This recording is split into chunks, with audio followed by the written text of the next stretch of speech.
Hello YouTube and welcome back to the RiftGuides WildRift video. Today we are going to show you something that you have never seen before. Something so absurd that you might believe this is absolute troll. And well, this is all about scaling, living the hyper-scaling giga dream of Gwen in the Baron lane. And we have plated steel caps, hard steel, and a lot of extra added sustain. So what is the key takeaway from this build?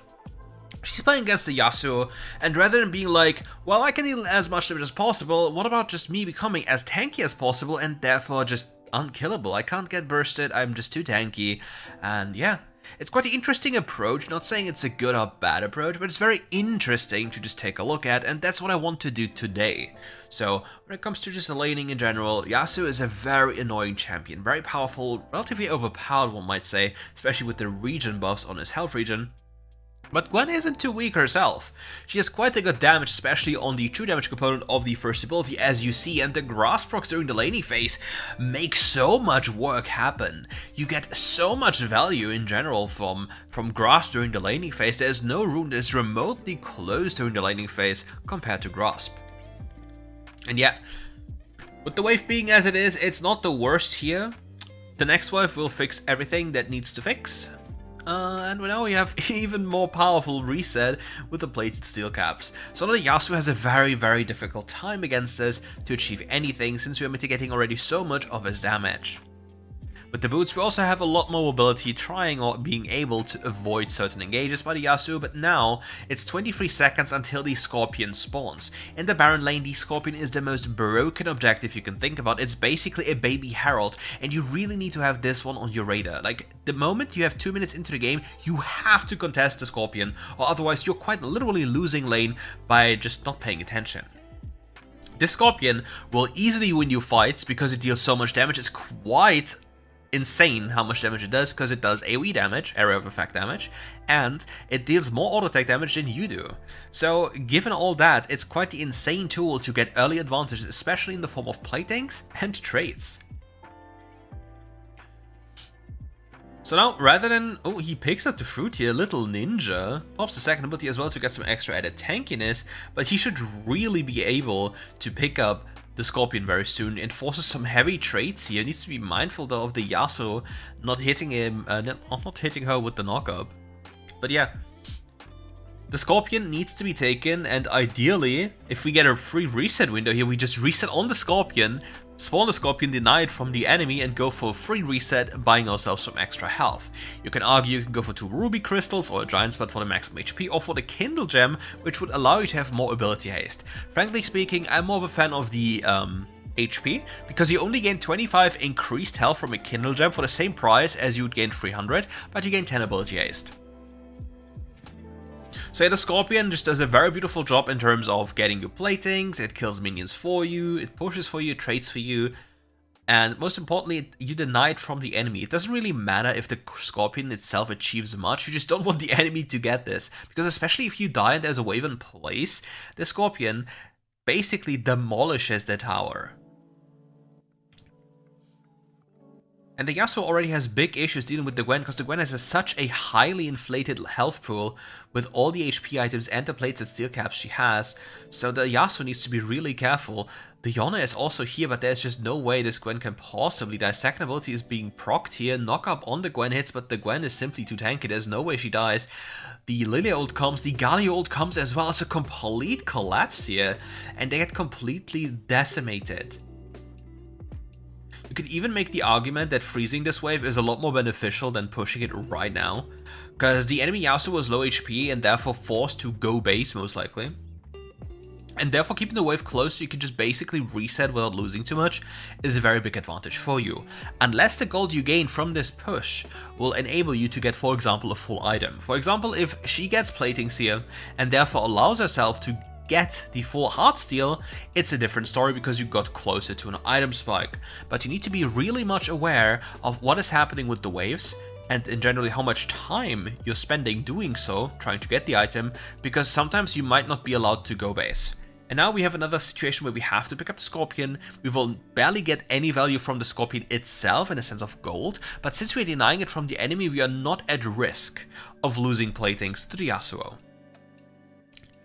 Now with Heartsteel in our inventory, we are very tanky. We have 700 extra health, a lot of extra from the boots as well, and obviously physical damage mitigation from the boots we have. With this, it's quite difficult for the Yasuo to do anything to us since we are so heavily focused on extended trading. We have Grasp, we have Second Wind, we even have Nullifying Orb and Brutal.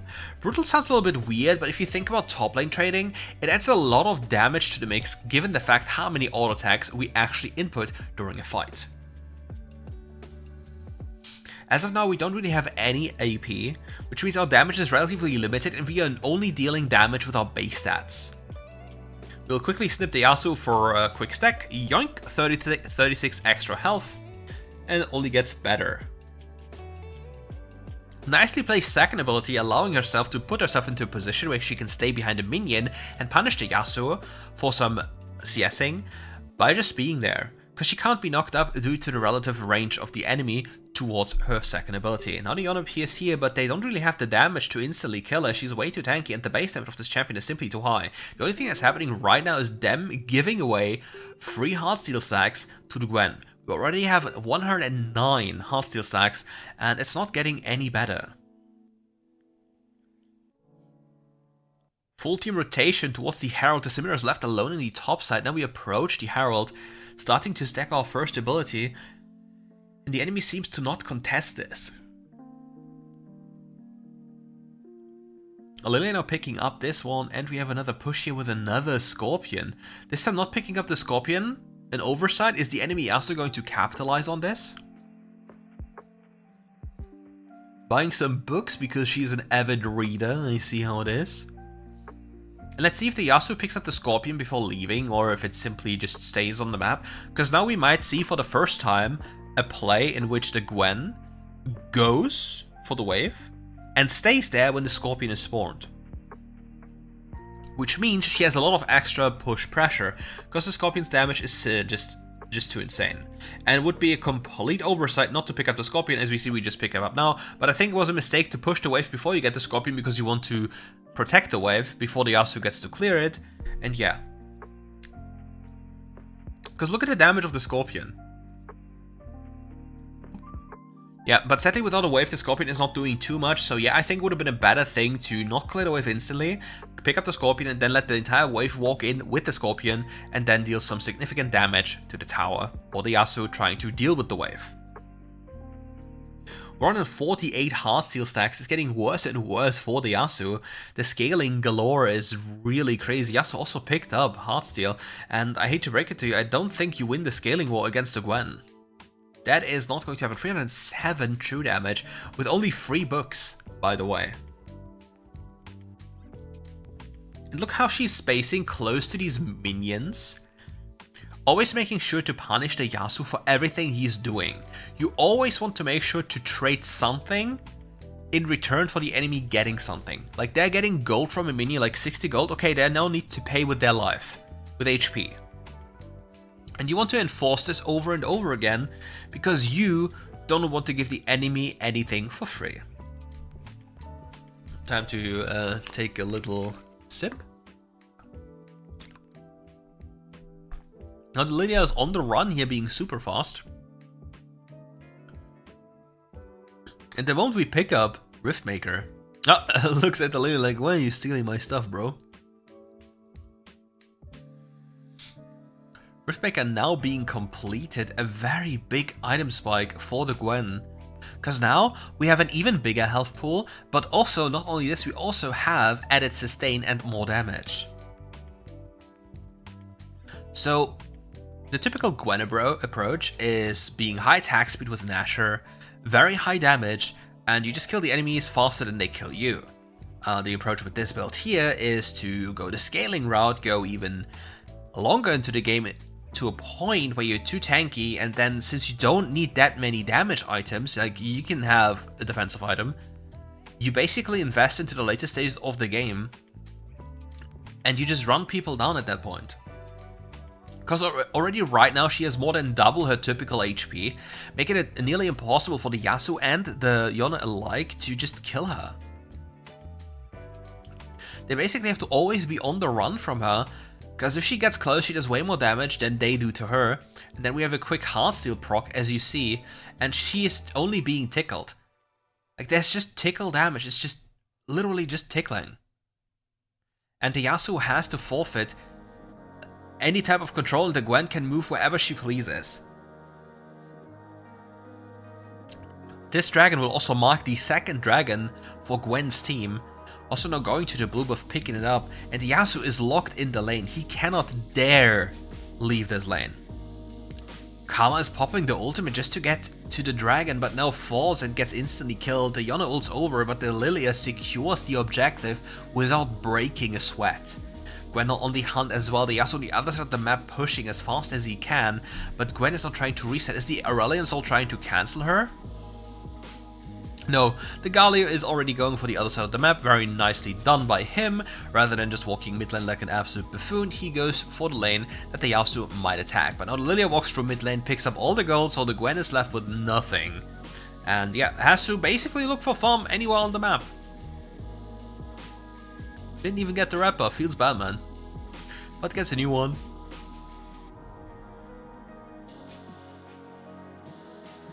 And yeah, melee Rain, like melee champion red buff is so obscenely broken. Like, I still to this day don't understand how it's not even more nerfed.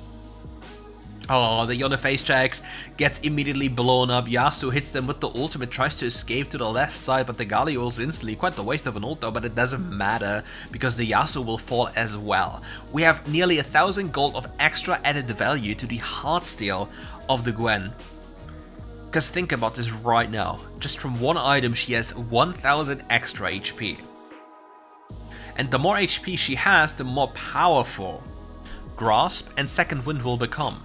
Another little snip into the hearts of the enemy, and there's more gold being farmed. Aurelion Sol now trying to look for a kill, but she escapes death narrowly, and now even gets a free blue buff on top after getting so many extra added stacks. Turns around onto the Yone, staying at the very edge of a little mist field, and there she's immune because you can't target her from outside. Something that many Gwen players still don't do. Your HP bar is only your true HP bar if the enemy can realistically deal damage to you. And with your second ability, you can have actually a tool to deny this. Oh yeah, and as per usual, make sure to check out the channel in the description below. They are amazing for putting on such content and finding such gems. And if you want to find more, you should check out our Patreon. We're in beta phase. The website is getting better and better by the day. And here we have another fight breaking out. But look at the tankiness. She just doesn't die. The Aurelion Soul is just continuously blasting. But it doesn't matter. There's too much HP. And the Gwen keeps on picking up these kills, this money, these assists. We have 500 extra added health, like close to 500. And the sustain is just getting even crazier, and we don't even have Rabadon's death cap yet. Once we complete the death cap, it's going to be quite insane. Because we have very high level right now, which means we get a very high percentage modifier.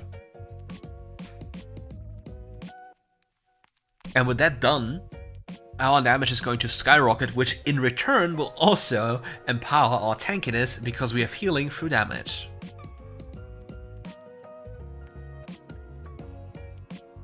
This Gwen is an absolute menace. She just doesn't die. It feels like a Malphite type of thing. And I'm very interested in actually playing this myself just to see how it feels like. Because in WildRift in modern times, you get away with so many things and you have to think in such weird ways to get a lot of wins. Because matchmaking is very weird and the game itself plays very weird nowadays. Like there's one-shots everywhere. Now she goes in with an ultimate ability, pops it, sack points the second ability, doesn't take any damage from the Aurelion Soul and just executes the Karma under her tier 3 tower, not even breaking a sweat at all. 545 stacks on the heartsteel, going higher and higher. And she just doesn't even have to care She can just snip the tower, gets another little snip and another one, 643 stacks, and another contestant appears, and we get even more. Needs to be careful to not get locked up here, because the moment she gets knocked up, she might get instantly killed because there's too many people around. Now gets to stack up her first ability, get onto the chickens, and 643 stacks into the pocket of the Gwen. Maybe she gets another stack onto the Poyona if he makes a mistake. And no, we complete the recall, and we're on our way back, and we are building towards the Infinity Orb. Infinity Orb will also add a lot of extra damage to us, because at 45% we are going to deal quite a lot of bonus damage with the crits, the Lilia damage. Did you see the destruction? And now the Galio zooms around the corner, and we have 77 gold left until the Infinity Orb comes in. Nearly 700 bonus health, quite literally double the health of the item in not only 15 minutes of gameplay. Look at the insanely high health pool, the insane scaling of the item. The investment this game seems to be paying off. The tank dream.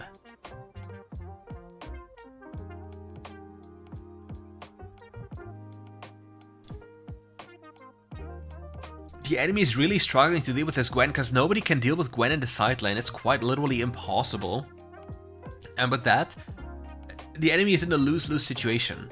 They need to send multiple people to stop the Gwen, but they can't really stop the Gwen even if they send 2 or 3, and they probably have to send the entire team and get the Gwen CC locked, and if that doesn't happen, the other team will just run over them.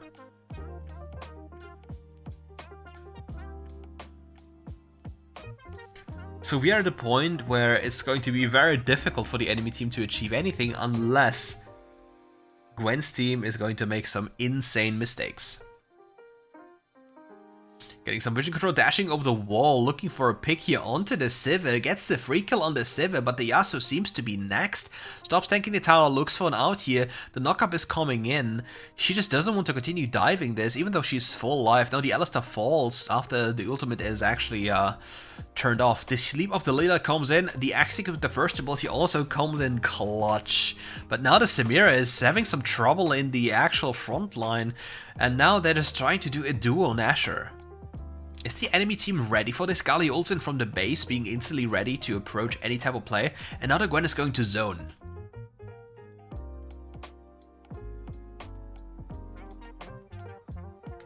And we get more and more Heartsteel stacks. The flash snippety snipper forward, securing the kill onto the poor dragon, but there are no waves in place to finish the game right now. But the Gwen just doesn't care, she just walks up, hits the tower for the funsies, gets even more tank stats, even critting tower with Infinity Orb. Who cares about towers, am I right? Not this Gwen, as it seems. So much tankiness. This champion has probably as much life as 3 AD carries at the same time have, usually at this time. Like, you have the health bar of 3 champions, while you have the damage of 3 champions because you're Gwen. And another red buff being picked up, red buff Infernal Soul.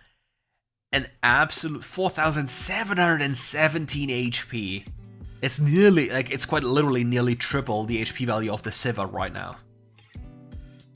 Quite a good amount of damage by the Iona onto the Gwen. Probably, I didn't see the score, but probably ablated the Rune King. But now she just goes in, Iona pops the ultimate, misses because of the Veil. The harrowing mist is just too powerful. And with all this done, the Gwen is completely styling on them. There's just no way they can do anything. It's like this unstoppable force that just keeps on running into you and tells you about imminent doom, and there's nothing you can do. And that is basically it. And if you liked the video, make sure to leave a like, comment for the algorithm. If you want to have more WildRift content and in general, feel free. What do we see here?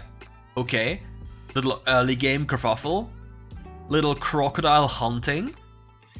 Oh, crocodile, oh no, you hate to see it happen when the crocodile makes a mistake thinking he wins early game against Gwen, am I right?